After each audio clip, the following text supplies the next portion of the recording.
Good afternoon, everyone. So I was just looking through my YouTube channel tonight and came across a comment here. I'll just go ahead and read the comment. I find it ridiculous that you call yourself a prep coach, yet you're so anti-gear for women. If you don't like women on gear, that's your preference, but it's going to limit your opportunities to prep a lot of female athletes. Maybe you're just intimidated by women with muscles. That was a good line. Why is it okay for men competitors like yourself to use anabolics and not women? Sounds almost chauvinistic to me. Well, congratulations on using that big word, chauvinistic, but couldn't be further from the truth. How do you call yourself a prep coach, yet you're so anti-gear for women? Well, that's one of the reasons I feel like I can call myself a prep coach, because I actually give a shit about my women's health, and I give a shit about what they look like, what they sound like, and what kind of long-term effects they're going to sustain from taking anabolics. And we all know what these side effects are because we've all been to bodybuilding competitions and we've seen women who have taken and abused these drugs. I'm talking about a voice that sounds like mine. I'm talking about facial hair. I'm talking about receding hairline. I'm talking about clitoral hypertrophy. I'm talking about hair where women have no business having hair, like their shoulders and their back and their faces, of course. That's not cute to me at all. That's not really, I guess it's, for some people it is, but for the majority of us out there, that's just not a cute look. So how do I call myself a prep coach? That's exactly why I think I can call myself a prep coach, because health is number one with me, and I can get my female athletes in shape without having them take a shitload of drugs, or any drugs for that matter. And just to clarify, I'm not completely anti-anabolic when it comes to women. Anavar is one of the safest drugs that there is. And when taken correctly at a low dose, it can be a very helpful tool for a female athlete. Having said that, one of the most faked drugs on the market today is Anavar. And because we live in the times we do, there's actually a test kit where you can test what you have and make sure it's actually Anavar. And on the black market, over the course of, I don't know how long that test has been out, maybe 4 or 5 years, maybe longer, I have seen real Anavar one time. One time. The rest of it, it's mostly dianabol. And if you don't know what dianabol is, it's very androgenic, which means it's going to do all of those colorful side effects that I mentioned earlier. Your voice is going to drop, your hairline is going to recede, you're going to get facial hair, you're going to get clitoral hypertrophy, all of the above. And it's also going to do exactly the opposite of what Anavar is supposed to do. You're not going to get harder, you're going to hold more water, and you're going to have all this shitload of side effects. So if you are going to take anabolics, make sure you test what you're going to take. And if you're only taking Anavar, okay, that's fine. Probably not going to see any side effects from Anavar. I've personally never seen any side effects from real Anavar. And if you've tested it and it's the real deal and you're taking 10 milligrams a day, you shouldn't see any side effects. Now, of course, that is going to be dose dependent. If you kick the dosage up, which I've seen some people do, you will start to see side effects from that.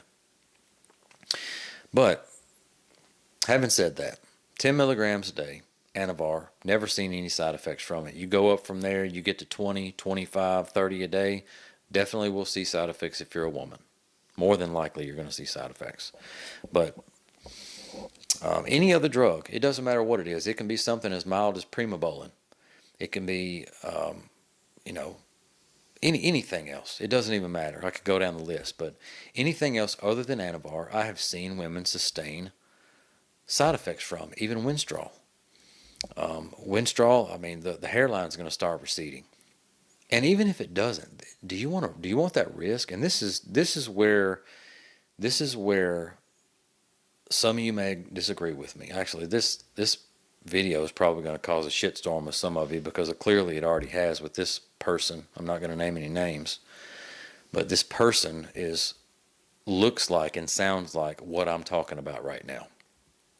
So clearly it struck a nerve in the YouTube video. And just a side note here regarding the Anavar, I will never, ever say to one of my female competitors, okay, you need to take this. This is the drug that you need to take. Anavar, take the Anavar, take clenbuterol, take T3. No, it's not going to happen. If I have someone come to me and ask me, what do you think about anabolic steroids? I'll say, okay, Anavar, for the most part, is safe. It has minimal side effects. And I personally have never seen a woman sustain side effects from Anavar at a low dosage. And if that's a bridge that you want to cross, I will help you do it safely. Effectively, but safely, because again, your health is number one with me. Just to clarify. This person also goes on to say, it's going to limit your opportunities to prep a lot of female athletes. Well, I've got news for you. Those aren't the female athletes that I want to coach anyway. I do not want to be associated with a woman who sounds like a dude and has a jaw that looks like something out of a Captain Marvel movie. I don't want to be associated with that.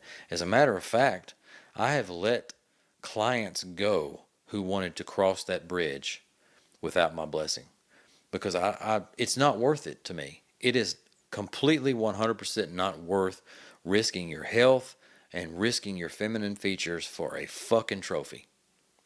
Bottom line, even if you get a pro card, even if you start to do okay on the pro circuit, you're not going to earn any substantial amount of money at all, and it's certainly not going to exceed the amount of money that you have spent on your food, that you have spent on all of the things that come along with competition, your suit, your tan, your hotels, your entry fees, and so forth and so on. You're not going to replace and exceed that amount of money by getting a pro card and by starting to do well in the pro circuit unless you're top 3 in the world in the women's division. And chances are you're not going to be top 3 in the world. So even if you do get a pro card and you make a few $1,000s on the pro circuit, what do you have at the end of the day? At the end of your career, what do you have? The only thing you have is a deep voice, a square jawline, you have a laser hair removal bill that's as long as my leg, and you've got a little dick. You actually have a little dick. And for anybody who doesn't know, in the fetus, when testosterone is introduced into the fetus, that's what makes a dick grow. Just, as a side note there. So when a woman takes testosterone or a testosterone derivative, if you don't take it correctly, or if you take too much, or if you take the wrong thing, aka other than Anavar, chances are you may grow a little dick. So that's just a side note there. It's, for most men, that's not a cute look. Some guys are into that shit. I'm not one of them. Hey, if you are, more power to you. Maybe you're just intimidated by women with muscle. Okay. Back to this again. On the contrary, my dear, I think women who have worked hard, really trained hard, really have been diligent with their diet and their cardio and their rest and all of the things it takes to build a beautiful physique, I am on board with that 150%, because I think it's beautiful and I think it's admirable and I think it's sexy when a woman can build muscle and become stronger and athletic. I think that is a beautiful thing. So on the contrary, that couldn't be further from the truth. Intimidated by women with muscle? Absolutely not. That's a beautiful thing. But there is a line there. When you start adding drugs into that cocktail, you don't look like a woman anymore. You don't sound like a woman anymore. I don't want to lie down in bed at night and in the dark and have somebody snuggle up next to me and their voice sounds like this. That would scare the fucking hell out of me. I don't want to kiss someone where I'm rubbing mustaches and beards with a motherfucker like that. And I certainly don't want to be bumping dicks with one of them. So that's just my preference. Again, there's some people out there who are into that shit. Just not one of them. Just not one of them. Why is it okay for men competitors like yourself to use anabolics and not women? Sounds chauvinistic. If you want to label that chauvinism, that's fine. That's fine. Part of the definition of chauvinism is the belief that men are superior to women.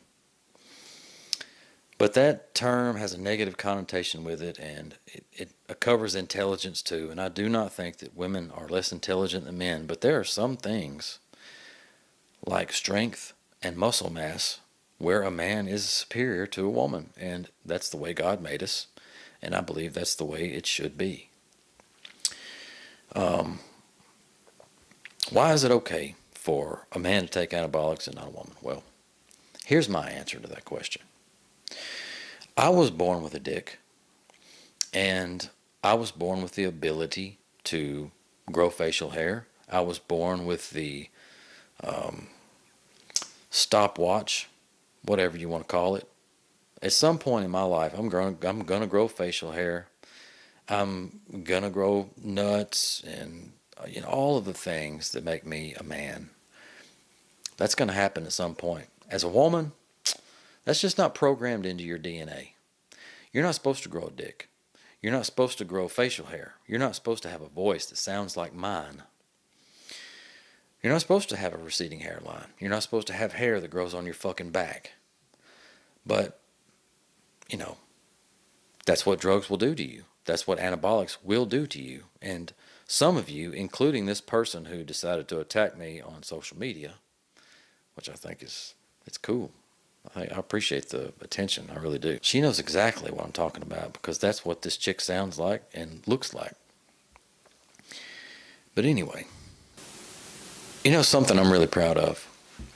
I am proud of the fact every single one of my female competitors look like female competitors. And they sound like female competitors. And you know what else? They're in shape too. They're in really good shape.